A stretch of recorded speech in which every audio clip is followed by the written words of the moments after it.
How did Islam transform from a persecuted prophetic movement in Mecca into a fully distinct religion and political state in just 10 years? And why does that fusion of religion and politics still shape the world today? Imagine a city so torn apart by feuding families that they invite a complete outsider, someone with no local loyalties, to come in and rule over them. That's exactly what happened in Renaissance Italian cities, where they appointed a figure called a podesta. Shakespeare even put one in Romeo and Juliet. But centuries before any Italian city tried this, the city of Medina did the same thing, with a man named Mohammed. The difference? The Italian experiment was purely political. Mohammed's was political and religious, and that fusion changed the world. So what did Mohammed do once he arrived in Medina? He began building something entirely new. In 622 CE, Mohammed made the Hegira, the migration from Mecca to Medina. This date is so important that it marks year 1 of the Islamic calendar. Medina's tribal factions were locked in feuds. Mohammed was invited as an outside arbiter. He allowed tribal customs around property and marriage to continue, but he prohibited the feuds and routed all disputes through religious courts. The organizing principle was the umma, the community of the faithful. Loyalty to the umma was meant to supersede loyalty to any tribe. This was revolutionary. And then Muhammad went further. Muhammad forged Islam's distinct identity through 5 deliberate breaks with Jewish and Christian practice. First, direction of prayer. Muslims initially prayed toward Jerusalem, just as Jews did. Muhammad changed it to Mecca. This was a geographic and symbolic break. Islam now claimed its own sacred center. Second, fasting. Judaism has Yom Kippur, 1 day. Christianity developed Lent, 40 days of partial fasting. Muhammad established Ramadan, an entire month of fasting during daylight hours, unmistakably Islamic. Third, the holy day. Judaism claims Saturday, Christianity claims Sunday, Muhammad chose Friday. Each Abrahamic faith now had its own day. These weren't random choices. Each one carved out a distinct space for Islam while acknowledging the traditions it grew from. Fourth, community boundaries. Jewish groups in Medina who refused to accept Muhammad's authority were expelled. These were not foreign communities. Many were Arab Jews who had lived there for generations. This was political and religious boundary drawing. You were either inside the Ummah or outside it. Fifth, and most consequential, Muhammad claimed the title Seal of the Prophets, the last prophet in the line from Abraham through Moses through Jesus. God's message had been delivered in installments. This was the final one. Islam calls Jews and Christians people of the book, recipients of earlier partial revelations, respected but incomplete. From Islam's perspective, the Christian Trinity risked tending toward polytheism. Muhammad's revelation corrected and completed the entire tradition. These 5 breaks gave Islam a distinct identity, but the structure Muhammad built was even more revolutionary than any single practice.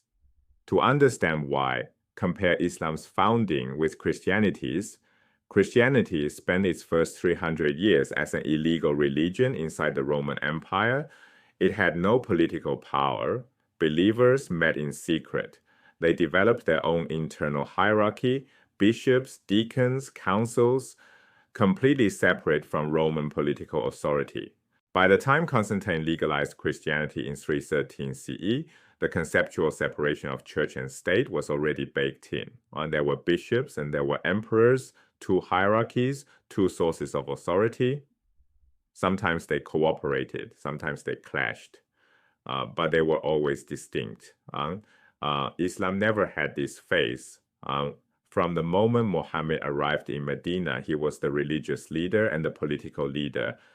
There was no separate church, no clergy in the Christian sense. The umma was simultaneously the religious community and the political state. This is not theocracy, where a church controls a state.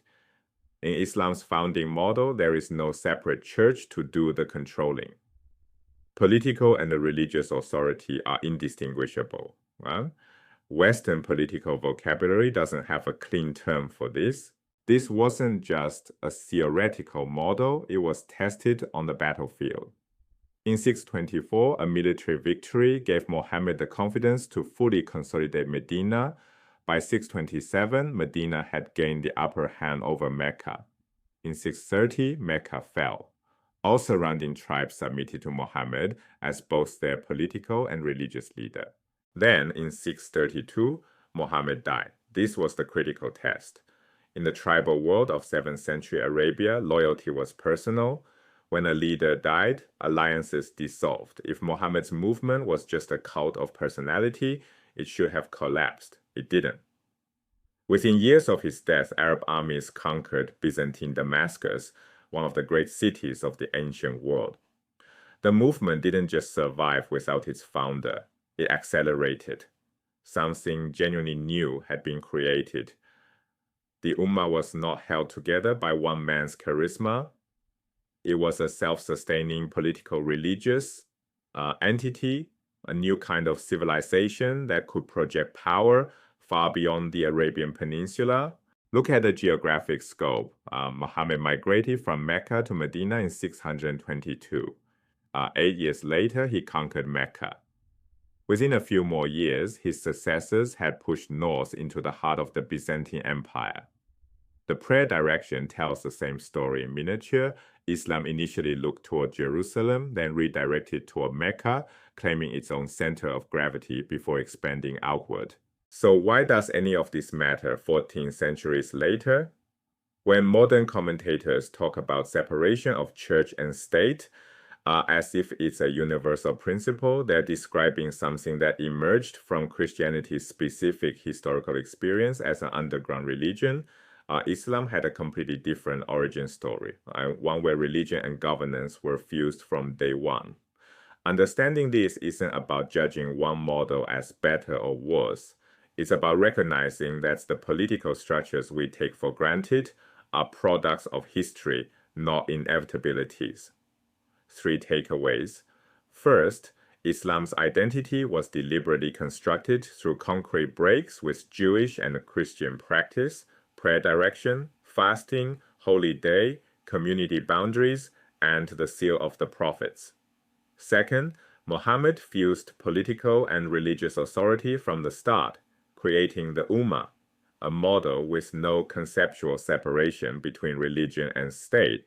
Third, that model was so robust it survived Muhammad's death and expanded at extraordinary speed.